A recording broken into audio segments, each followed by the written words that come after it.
নাভির নিচের বা গুপ্তাঙ্গের লোম 40 দিনের মধ্যে না কাটলে গুনাহ হবে কিনা।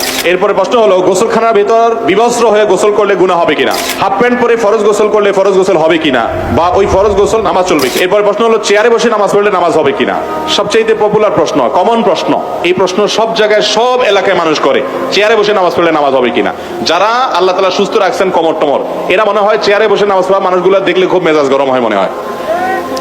অথবা যারা চেয়ারে বসে নামাজ পড়েন তাদের মধ্যে অনেকে মনে করেন যে চেয়ারে বসে নামাজ পড়লে একটু ভাবসাব আসে কিনা আল্লাহ জানে।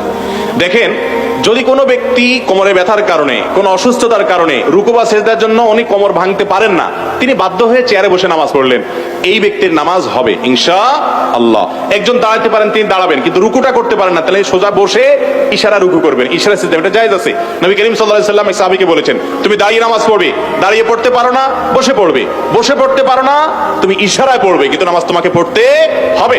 অতএব যদি কেউ চেয়ারে বসা ছাড়া স্বাভাবিকভাবে নামাজ পড়তে না পারেন, অপারগ হন, তার জন্য এটা জায়েজ আছে। কিন্তু আপনি একজন সুস্থ সবল মানুষ, গাছে উঠতে পারেন, ধান ক্ষেত নিরাইতে পারেন, দুনিয়ার সব কাজ করতে পারেন, লাফালাফি সব করতে পারেন, শুধু মসজিদে এসে একটা চেয়ার টান দিয়ে বসে যান, এই মানুষের নামাজ হবে না। যদি আপনার সক্ষমতা থাকে, অনেকে আছে শরীরটা একটু খারাপ লাগতেছে, আজকে একটু ম্যাজ করতেছে, চেয়ারটা বসে নামাজ পড়ে ফেললাম। অনেক ভাইরা আছেন মনে করেন যে নামাজ হবে না, নামাজ হবে না। বিশেষ করে ফরজ নামাজ হওয়ার কোনো রাস্তা নাই। ফরজ নামাজের দানোটা একটা ফরজ, রুকু করা একটা ফরজ, সিজদা করা আরেকটা ফরজ, এগুলো করতে হবে। আপনি আল্লাহর সামনে এসে ভাবসাব নিলে, গোলামি করতে এসে আবার কিসের ভাবসাব, বিধায় নামাজ কিন্তু হবে না। আল্লাহ তাআলা আমাদেরকে বোঝার তৌফিক দান করুন। অতএব চেয়ারে বসে নামাজ পড়লে নামাজ হবে শর্ত সাপেক্ষে। আজকাল মসজিদগুলোতে এত চেয়ার হয়েছে, আমি সবসময় বলি যে মসজিদ নাকি আকিস প্লাস্টিকের কোনো দোকান বোঝাই কঠিন। আজ থেকে 10 বছর আগে এত মাজা ব্যথার রোগী আমাদের দেশে ছিল না, আজকাল যত হয়েছে। হয়তো রোগী বেড়ে গেছে, কিন্তু আমাদেরকে মনে রাখতে হবে ওজোর থাকলে জায়েজ আছে, ওজোর না থাকলে একটু শরীর খারাপ দেখে আপনি চেয়ারে নামাজ পড়লে নামাজ হবে, ফরজ নামাজ হবে না। নাভির নিচের বা গুপ্তাঙ্গের লোম 40 দিনের মধ্যে না কাটলে গুনাহ হবে কিনা। জি ভাই, 40 দিনের মধ্যে কাটা উচিত। 40 দিনের বেশি যদি হয় তাহলে সেক্ষেত্রে হাদিসে আছে এটা নিষিদ্ধ এবং নাজায়েজ কাজ, বিনা ওজোরে এরকম হওয়া উচিত নয়। কখনো ওজোর বশত হয়ে গেল ভিন্ন কথা, 40 দিনের মধ্যে অবশ্যই একবার কাটা উচিত এবং কর্তব্য। এরপরে প্রশ্ন হলো গোসলখানার ভেতর বিবস্ত্র হয়ে গোসল করলে গুনাহ হবে কিনা।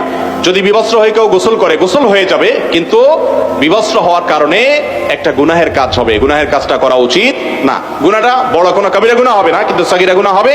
এবং হাদিসে আসছে নবী করিম সাল্লাল্লাহু আলাইহি ওয়াসাল্লাম বলেছেন, কেউ নাই বুঝলাম কিন্তু আল্লাহ তাকে দেখছেন, এই কারণে আল্লাহর প্রতি তার লজ্জাবোধ থাকা উচিত, এই জন্য একেবারে বিবস্ত্র হওয়া উচিত নয়। যদিও বিবস্ত্র হয়ে গোসল করলে গোসল হয়ে যাবে, উচিত অন্তত একটা গামছা, তোয়ালে কিছু একটা যেন পরনে থাকে। হাফ প্যান্ট পরে ফরজ গোসল করলে ফরজ গোসল হবে কিনা, বা ওই ফরজ গোসল নামাজ হবে কিনা, নামাজ চলবে কিনা। হবে, কোনো অসুবিধা নেই। একটু আগে বললাম যে আপনি যে কোনো কিছু দিয়ে আপনার লজ্জাস্থান ঢেকে আপনি গোসল করে ফেললেন, তাতে আপনার গোসল হয়ে যাবে, তবে হাফ প্যান্ট পরলে হবে, কোনো অসুবিধা নেই। এরপরে প্রশ্ন হলো, যদি জাগ্রত অবস্থা উত্তেজনা বা কোনো কারণবশত বীর্যপাত হয় তাহলে কি পুরো গোসল করতে হবে, নাকি শুধু নাভির নিচ থেকে ধৌত করতে হবে। যদি উত্তেজনা বশত বীর্যপাত হয়, সেটা যে কারণেই হোক না কেন, নিজের ইচ্ছাকৃত হোক আর অন্য কোনো জল্পনা কল্পনার কারণে হোক আর যেভাবেই হোক, উত্তেজনা বশত যদি বীর্যপাত হয় পুরো গোসল করতে হবে, হাঁটু থেকে নিচ থেকে ধুলে হবে না।